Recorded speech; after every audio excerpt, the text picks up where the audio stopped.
ដើមសូមញោមចុច Subscribe ដើម្បីទទួលបានធម្មទាន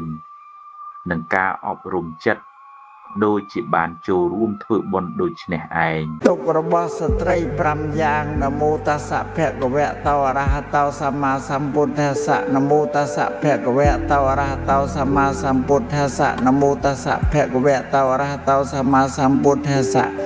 សូមថ្វាយបង្គំបរតនត្រ័យដ៏មានតម្លៃនិងសូមចម្រើនពរដល់ពុទ្ធបរិស័ទប្រុសស្រីទាំងអស់ដែលបានអញ្ជើញមកស្ដាប់ព្រះធម៌ក្នុងថ្ងៃនេះថ្ងៃនេះយើងសូមលើកយកប្រធានបទមួយមកពិចារណាគឺទុក្ខរបស់ស្ត្រី5យ៉ាងនៅក្នុងពុទ្ធសាសនាមនុស្សគ្រប់រូបមិនថាបុរសឬស្ត្រីសុទ្ធតែជួបប្រទះនៅទុក្ខទោះជាយ៉ាងណាស្ត្រីក៏មានបញ្ហានិងទុក្ខលំបាកមួយចំនួនដែលកើតឡើងដោយសាររាងកាយតួនាទីក្នុងគ្រួសារនិងកាតព្វកិច្ចក្នុងសង្គមការយល់ដឹងអំពីទុក្ខទាំងនេះមិនមែនដើម្បីបង្កការអស់សង្ឃឹមទេប៉ុន្តែដើម្បីបណ្ដុះបញ្ញានិងមេត្តាចិត្តចំពោះគ្នាទៅវិញទៅមកមួយទុក្ខដោយការមានផ្ទៃពោះនិងសម្រាលកូនការបង្កើតជីវិតថ្មីជារឿងដ៏មានតម្លៃប៉ុន្តែក៏ជាដំណាក់កាលដែលត្រូវប្រឈមនឹងការឈឺចាប់និងការលះបង់ជាច្រើនស្ត្រីជាច្រើនទ្រាំទ្រទៅការផ្លាស់ប្ដូររាងកាយការព្រួយបារម្ភនិងការឈឺចាប់ពេលសម្រាលកូននេះបង្ហាញពីសេចក្តីអត់ធ្មត់និងសេចក្តីស្រឡាញ់ដ៏ធំធេងរបស់ម្ដាយពីជួយទុកដោយការទទួលខុសត្រូវក្នុងគ្រួសារជាច្រើនស្ត្រីតែងតែទទួលបន្ទុកថែរក្សាកូនថែទាំមនុស្សចាស់និងគ្រប់គ្រងការងារផ្ទះរួមជាមួយជាមួយការងារខាងក្រៅពេលខ្លះភារកិច្ចទាំងនេះធ្វើឲ្យមានភាពនឿយហត់ទាំងកាយនិងចិត្តការចែករំលែកទំនួលខុសត្រូវនិងការគោរពគ្នាទៅវិញទៅមកគឺជាវិធីកាត់បន្ថយទុក្ខនេះ3ទុក្ខដោយការបែកពីមនុស្សជាទីស្រឡាញ់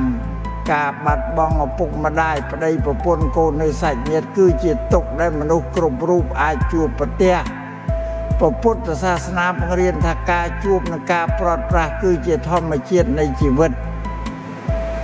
ការយល់អំពីអនិច្ចំជួយឲ្យចិត្តទទួលយកការផ្លាស់ប្ដូរបានប្រសើរឡើង4